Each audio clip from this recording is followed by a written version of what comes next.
Hello, હવે શું થયું? હા, હું સ્કૂલમાં છું ને હમણાં. હું સાંજે ઘરે આવીશ બેટા, હમણાં નહીં આવીશ.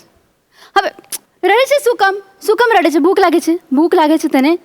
ફરસાણ ખાશે કે? હા, પ્રાજક્તાને ફોન કરજે. હે, પ્રાજક્તા આપશે, એની પાસે છે.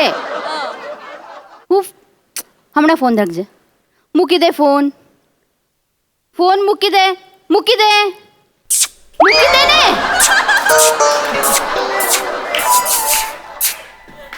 काय चाललं आहे तुमचे? तुम्ही ते म्हटलं ना मुकी दे, अरे दिली. मुकी दे એટલે ठेव सांगते ना मी. अच्छा ठेव का? हा, તમે કોણ છો પહેલા? તે મને કહો, તમે કોણ છો પહેલા? एक पुढे या, इकडे पुढे या. काय पुढे या? कोण मला છો તમે? सांगा, हे बघा, ही महाराष्ट्रातली शाळा आहे, मराठी शाळा. तुम्ही मराठीत बोला माझ्या बरोबर. एक मिनिट. काय आहे ना की मी गुजराती आहे ना, त्यामुळे मला नाही येते मराठी बोलता, म्हणून मी असे बोलते. हा, ओके. इंग्लिश में बात करें? नाही, इंग्लिशचा माझा प्रॉब्लेम आहे. Let's talk in English. No talk English.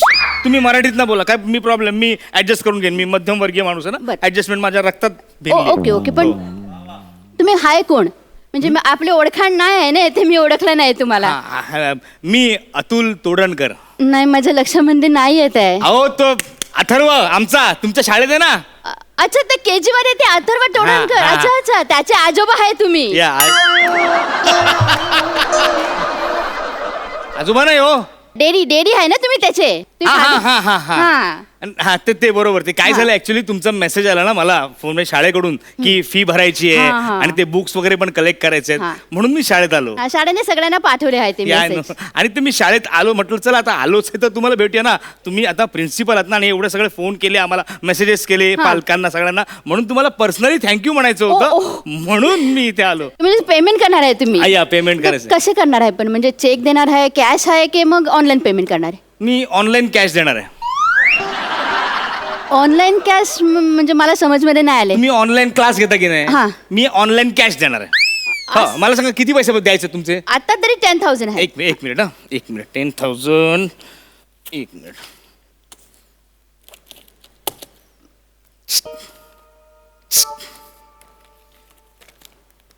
Send.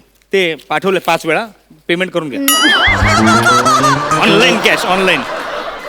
नाही अतुल भाई, तुम्ही असे पेमेंट नाही ना करू शकते. असे पेमेंट कसे चालते ना? तुम्हाला कॅश तरी द्यायला पाहिजे, नाही तर चेक, नाही तर ऑनलाईन हे ट्रान्सफर. आमचं ऑनलाईन कॅश पेमेंट तुम्हाला चालत नाही, कसे चालणार तुम्ही ना? ऑनलाईन शाळा सुरू केली आहे, हा, ते आम्ही चालवून घ्यायचं.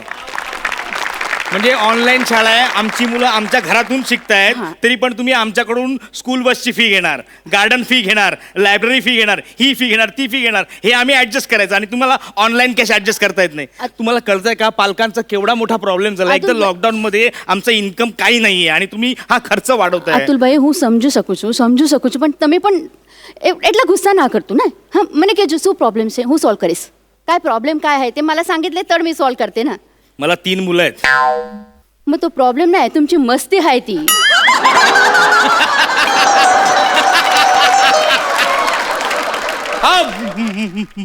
मस्ती काय बोलता? म्हणजे मला 3 मुलं आहेत, म्हणजे मला आता काय 3 मोबाईल घ्यावे लागणार आहेत का? एक मिनिट. जगामध्ये तुम्ही एकच माणूस नाही की ज्याला 3 पोरं आहेत. म्हणजे इतर पण बरीच माणसं आहेत की ज्याला 3 पोरं आहेत.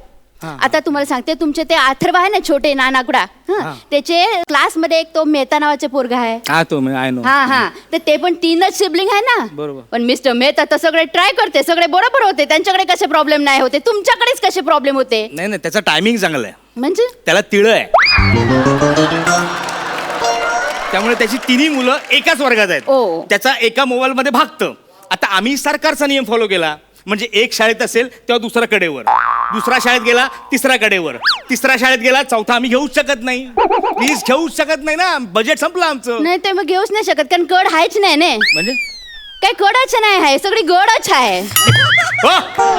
तुम्ही माझ्या पोटावर भंकस करू नका. नाही, तुम्ही आजूबाजूला बघा ना, काही सौंदर्य स्थळ दिसतील तुम्हाला. अतुल भाई, तू वाद करू शकता मी. ते महत्वाचं नाहीये. हे बघा, पूर्वी तुमची शाळा शाळेत भरायची, आता ही तुमची ऑनलाईन शाळा आमच्या घरात भरते. आता लॉकडाऊन आहे म्हणल्यानंतर तसंच करायला लागते नाही. बरोबर आहे. हे बघा, आमचं ना छोटं घर आहे, 1 रूम किचनचं घर आहे. आता तो शाळेचा प्रॉब्लेम नाही आहे. बरं, त्या छोट्या रूम मध्ये माझी 3 मुलं आहेत. हा, ती तिन्ही वेगवेगळ्या इयत्तेत आहेत. बाय, माझ्याकडे मोबाईल आहे, माझ्या बायकोचा मोबाईल आहे, पण मुलासाठी, छोट्या मुलासाठी घ्यावाच लागेल ना. बरं, माझा मुलगा, तो लहान मुलगा, तो ज्युनियर KG मध्ये आहे. हा. बरोबर, त्याला तुम्ही काय शिकवता? एका पेल्यातून दुसऱ्या पेल्यामध्ये वाटाणे कसे टाकायचे. करेक्ट. हा, मग आणि तो अभ्यास आहे ना त्याचा, तेच शिकवते आम्ही. आणि ह्या अभ्यासक्रमासाठी तुम्ही माझ्याकडून वर्षाचे 50,000 रुपये घेता. मग ते शिकायला नको काय? त्याचे शिक्षण व्हायला नको काय? शिक्षण व्हायला पाहिजे, बरोबर आहे. हा. पण एक दिवशी काय झालं, आमच्याकडे ना आदल्या दिवशी ग्रीन पीस पुलाव केला होता, त्यामुळे वाटाणे नव्हते. म्हणून मी त्याला म्हटलं, एक काम करतो, वाटाणे एका पेल्यातून दुसऱ्या पेल्यात काहीतरी टाकायचं हा, ना, हा, तर हा. तू वाटाण्याच्या ऐवजी फुटाणे टाक. ते शिक्षक चिडले माझ्यावर. ते म्हणाले नाही, वाटाणेच पाहिजे. नाही, मग बरोबरच आहे ना त्याचे. जे त्याच्या बुक मध्ये असं लिहिलेले आहे की वाटाणे टाकायचे, तर वाटाणेच टाकायला बरोबर आहे, पाहिजे. मी त्या पोराला कळायला पाहिजे की नाही की हे वाटाणे आहेत, हे फुटाणे आहेत. उद्या त्याचं कन्फ्युजन झालं तर तुम्ही आम्हाला येऊन बोलते ना इथे, तर वाटाणेच पाहिजेत. बरोबर आहे टीचरचं. करेक्ट आहे, शिक्षकांचा मान मी ठेवतो. मी वाटाणे आणायला लॉकडाऊन मध्ये बाहेर पडलो, हा. त्या हवालदारने माझे फुटाणे फोडले, माझ्या फुटाण्याचा कुटाणा केला. अरे, मला एक कळतंय, मुळात एका पेल्यातून दुसऱ्या पेल्यात काहीतरी टाकायचे, ते फुटाणे पडले काय, वाटाणे फोडले काय फरक पडतोय? एक मला गोष्ट कळत नाही तुमची. काय? इतर कुठल्या शाळा जे काही करत नाही ना, ते आमची शाळा करते. कुठलं? माहिती ना तुम्हाला? काय? आता लॉकडाऊन झालेला हा, हा. आहे, पण तरी सुद्धा आम्ही पोरांना पिकनिकला नेले की नाही? हो. हा? मग त्याच्याबद्दल का नाही तुम्ही बोलत? व्हर्च्युअल व्हर्च्युअल पिकनिक अरेंज केली ना, दुसऱ्या कुठल्या शाळेने केली नाही, आमच्या शाळेने केलेली आहे. काय कमाल आहे तुमची शाळा. मग? म्हणजे मुळात पिकनिकला तुम्ही तुमच्या नवऱ्याबरोबर गेलात आणि तिकडे महाबळेश्वरला गेल्यानंतर त्या मोबाईल वरून ऑनलाईन तुम्ही सगळ्या मुलांना हा पॉइंट, तो पॉइंट, हा पॉइंट हे दाखवलं आणि तुमची पिकनिक जी तुम्ही एन्जॉय केली त्याचा खर्च आमच्याकडनं घेतला. अरे पण ते लक्झरी बस दिसते नाही का तुला ऑनलाईन? ती नाही दिसली तुला. त्याच्यानंतर त्याचा ब्रेकफास्ट नाही दिसला, त्याचा लंच काय दिसला नाही. आणि मला सांग, लॉकडाऊन मध्ये पोरांना तिथे घेऊन जाता येते काय? नाही ना. म्हणून मग ते मोबाईल मध्ये पॉइंट दाखवले, ते पॉइंट दिसले ना तुझ्या पोराला. तुम्ही- व्हर्च्युअल पिकनिक झाली ना त्याची. तुम्ही पॉइंटलेस बोलताय. हे बघा, मुळात ब्रेकफास्ट आणि लंच तुम्ही हाताळलात आणि त्याचे पैसे आमच्याकडनं वसूल केले. आणि कुठली लक्झरी बस? तुम्ही तुमच्या नवऱ्याबरोबर तुमच्या कारने गेलात, पर्सनल. हे तुम्हाला कसं कळलं? हे मला नाही, हे सगळ्यांना कळलंय, सगळ्या पॅरेंट्सना कळलंय. कारण तुम्हाला सतत रेकॉर्डिंग करण्याची खास आहे ना. ते रेकॉर्डिंगचं बटन चालूच राहिलं होतं. जेव्हा तुम्ही हॉटेलमध्ये रूम मध्ये गेलात ना, रेकॉर्डिंग चालू होतं. पुढचं इंटरेस्टिंग मी नाही सांगणार. नाही, सॉरी. नाही अतुल भाई, माझ्यात ना लय मोठी मिस्टेक मग? झाली. काय नाही, ते एवढे टेन्शन असते ना मला, ते मी रेकॉर्ड बंद करायचे विसरून गेले. ते ऐका ना, काय? तुम्ही असं रागू नका ना नाही, प्लीज. मी रागवत नाही. तुम्ही एक काम करते, व्हर्च्युअल पिकनिकचे जे पैसे आमच्याकडनं लुबाडलेत ना तुम्ही, ते पैसे आम्हाला परत द्या प्लीज. अतुल भाई, मी तेच सांगायचं ट्राय करते काय? तुम्हाला.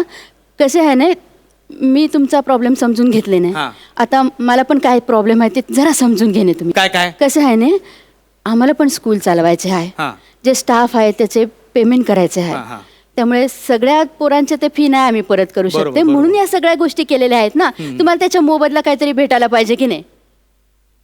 मोबदला? हा. मुळात तुम्ही बदला घेताय आमच्याकडून.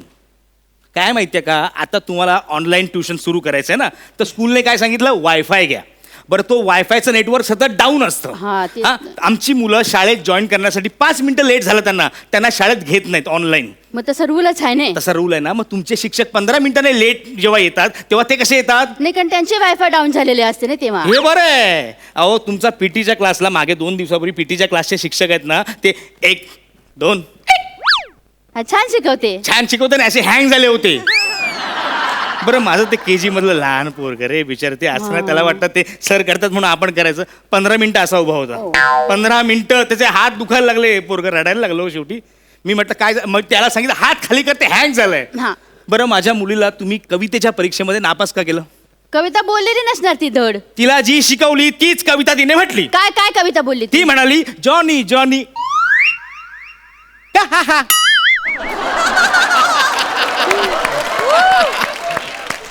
तिने म्हटली आहे कविता बरोबर. अतुल भाई, चुकीची अशी कविता नाहीच आहे. ही नाहीच आहे ना कविता. अशी बोलले तर तिला नाही, नापासच करतात ना. मान्य ती कविता नाहीये. त्या हा. कवितेमध्ये मध्ये मध्ये शब्द पण आहेत. हा. पण काय झालं, ऑनलाईन तो आमचं नेटवर्क डाऊन असतं आमचं वायफायचं, त्याच्यामुळे ते शब्द तिकडे हँग झाला. मग तिला तू- वाटलं हीच कविता आहे. मग तो तुमचा प्रॉब्लेम आहे ना. तुम्ही स्पीडी वायफाय काय नाही लावून घेते? क्या बात आहे. म्हणजे तुम्ही शिक्षकाने, तुम्ही शाळांनी हे गृहीतच धरलाय का की हा सगळा खर्च प्रत्येक पालकाला परवडणार आहे तो? अतुल भाई, आपल्या पोरासाठी तेवढी करायलाच लागते की नाही आपल्याला? इमोशनल करता तुम्ही आम्हा पालकांना सगळ्यांना. मुलाचं भवितव्य या नावाखाली आम्ही सगळी ऍडजस्टमेंट करतो. नाही, मी करू शकतो, हा, कारण मी ते ऍडजस्टमेंट माझ्याकडून होते. तुम्ही तो वायफाय घ्यायला सांगितला, आम्ही घेतला. आता स्पीडी वायफाय पण घेतो. तुम्ही ते आणखी काय ते आम्हाला वर्कशीट वगैरे प्रिंट आउट करायला सांगता, ते डाउनलोड करायला सांगता. त्यासाठी आम्ही प्रिंटर पण घेतलाय 8,000 रुपयाचा. पण हे मला परवडतंय हो. देशातल्या इतर गरीब मजूर लोकांना, शेतकरी लोकांना हे परवडणार आहे का? तुम्हाला माहिती आहे, केरळमधल्या एका 14 वर्षाच्या मुलीने आत्महत्या केली. का? तिच्या वडिलांना मोबाईल आणि इंटरनेट परवडत नव्हतं म्हणून. आणि या रॅट रेसमध्ये आपण मागे पडू म्हणून तिने स्वतःचं जीवनच संपवलं. आपल्या शाळेतल्या पोरांनी असा विचार नाही करायला पाहिजे ना, की आम्ही बाहेर पडू, मागे पडू. असा विचार आपल्या शाळेतल्या पोरांनी नाही करायला पाहिजे, म्हणून हे सगळे चाललेले आहे. मला सांगा, जगाचं स्पीड किती आहे? त्या स्पीडला आपल्या शाळेतल्या पोरांनी मॅच करायला पाहिजे का नाही? मला एक कळत नाही, दुर्दैवाने आपण जो स्पीड आपल्या आयुष्याला लावलाय तो स्पीड आपण आपल्या मुलाच्या आयुष्याला का लावतोय? का आपण त्यांना रॅट रेस मध्ये आधीच ढकलतोय? लहान आहेत ती, त्यांना जगू द्या, त्यांना कळू द्या ते काय शिकतायत. कशाला घाई? अख्खं जग थांबलंय ना, तुम्ही का घाई करताय? हे बघा, मान्य आहे हा व्हायरस आहे, जीवघेणा व्हायरस आहे, पण हा संपणार आहे कधीतरी. सगळं सुरळीत होणार आहे, शाळा सुरू होणार आहेत. पण हे ऑनलाईन शिक्षणाचं भूत त्या मुलांच्या मानगुटीवर बसून त्यांना शाळेत जाण्याचा इंटरेस्ट त्यांचा कमी करू नका प्लीज. शिक्षणाविषयी तिटकारा निर्माण होईल, शाळेविषयी तिटकारा निर्माण होईल, असं प्लीज काही करू नका प्लीज. जग थांबलंय, तुम्ही पण थांबा, नका काय करू. एवढंच सांगायचं. येतो मी.